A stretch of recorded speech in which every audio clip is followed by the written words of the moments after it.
Si momenti rrallë bashkëpunimi mes shumicës dhe opozitës, 105 vota pro për krijimin e Komisionit për Reformën Zgjedhore, në cilin ju do të jeni bashkëkryetar, zoti Bylykbashi. E ndjekim pak atë momentin e votimit në parlament?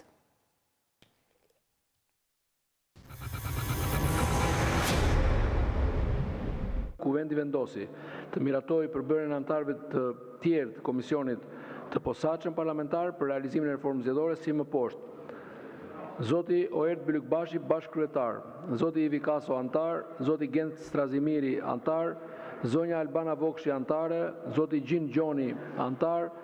Zoti Tedi Blushi, antar. Zoti Fatmir Mediu, antar. Zoti Tedi Mula, antar. Ky vendim hyn në fuqi më njëherë. Ky akt kërkon shumicë të thjeshtë votash. Votimi është i hapur, procedura e votimit, një votim me elektronik. Hapet votimi.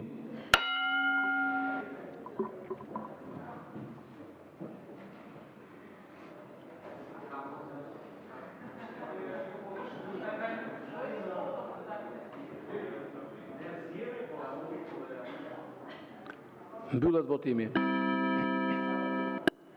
105 vota pro, 0 abstenime, 1 kundër, projekt vendimi miratohet.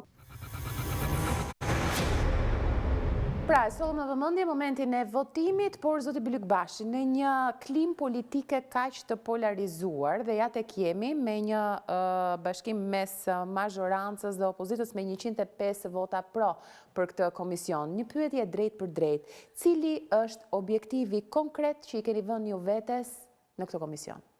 Së pari, le të themi që përveç këtij është dhe Komisioni i Reformës Territoriale që mori pak a shumë po të njëjtat vota. Një. E dyta, po ti hyni arkivave tuaj, sa herë është miratuar me përjashtim ndoshta të vitit 2021, sa herë është miratuar një Komision Reforme Zgjedhore, është votuar pothuajse me unanimitet në parlament. Të mos votonte opozita diçka ku ka gjysmën, ka dhe veton, është hipokrizi e madhe, është diçka që është jashtë çdo lloj logjike. E mbyllim këtë argument dhe kalojmë tek ajo që thatë. Sapo ka dalë raporti i Odirit. Raporti i Odirit është i rrallë, ka pasur disa raporte, njëri më i fortë se tjetri, po ky është i rrallë për detajin që ka sjellë për një problem të mëdha, përdorimin e shtetit në zgjedhje. Sigurisht ka për lirinë e medias, ka një seri problemesh aty, po përdorimi i shtetit e kupton në atë raport të Odirit se edhe ata e kanë parë përdorimi kompleks dhe kapilar të gjitha fuqive të shtetit, jo vetëm makina ministrit, administrata si patronazhim flasin ata, po përdorimi akteve për dhënë bonuse etj. I ka përdorur në mënyrë totale. Çuditërisht, raporti i Odirit ka shkuar në një detaj që nuk ki shkuar ndonjëherë në 24 vite, 25 vite që kujtoj unë. Dhe kjo është vetëm kjo si aspekt, është një detyrë shumë e madhe se kjo ndahet në pjesë më të vogla. Nuk do të hyj ke detajet. Po kemi shitblerjen e votës, kemi mos ndëshkimin, po ke votën e diasporës, që është një katastrofë më vete. Pra, shkurt, pa dashur të ndërhyj, sepse Bashkimi Evropian, vetëm një moment, Bashkimi Evropian e kërkon pa diskutim këtë gjë, është ndër kushtet themelore, pjesën e reformës zgjedhore e të gjitha. Duhet pavarësisht Bashkimit Evropian. Po, dakord. Por, zoti Bylykbashi, ju keni qenë gjithmonë pjesë e bisedimeve, pjesë e negociatave, keni qenë gjithmonë me deklaratat, kujtoj, me Gjiknurin. A ndjen përgjegjësi Partia Demokratike për pikërisht për vitin e fundit që u bë pjesa e reformës. A ndjenin do pak përgjegjësi për këtë pjesën, sepse dakord, por në fund është diçka ku dredhohet, thoni ju, kështu do të ecet? Jo, atëherë që të jemi, pse ajo varet çfarë informacioni hidhet njerëzve dhe njerëzit atë marrin. Vitin 2024, po të merrni deklaratën time në emër të Partisë Demokratike, reforma nuk ka titull personal. Reforma zgjedhore, reforma territoriale, reforma në drejtësi, janë të gjitha vendime të partisë, leadershipit të partisë, kryetarit të partisë. Presja e fundit dakordsohet. Brenda partisë, brenda koalicionit, nëse s'ka dakordsi me koalicionin, do shkohet ashtu siç është vendosur nga partia për të votuar. Po të merrni deklaratën në emër të Partisë Demokratike, që kam bërë unë vjet, është nuk pati reformë zgjedhore.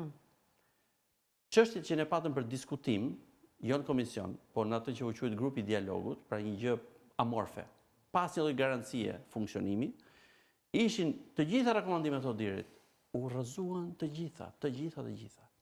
Po kush ishte kërkesa jonë kryesore? Rikthimin e koalicionit që Partia Socialiste me një grup deputetësh që qëndruan dhe mbajtën mandatet mbasi ne I dogjem, gabimi ynë. Ata që mbajtën deputet, me propozim që erdhi dhe prej tyre, hoqi koalicionin. Koalicionin që ishte një garanci edhe për PD-n, edhe për PS-n. Dhe PS-ja me koalicionin erdhi në pushtet. Në 2013 me LSI-n erdhi se vetë nuk fitonte. Dhe e kërkuam përgjigja e negociatorit socialist.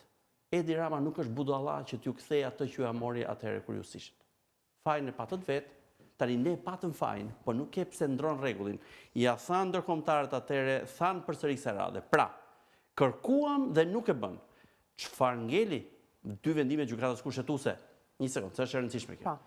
Po duhet të ecim pak më shpejt. Sistemi që neve kemi sot është sistemi gjiknuri I vitit 2020. Okej. Rama po doni qëni. Mos vej dhe ca emra tjerë. Pra janë bën një sistem I cili vret demokracinë parlamentare.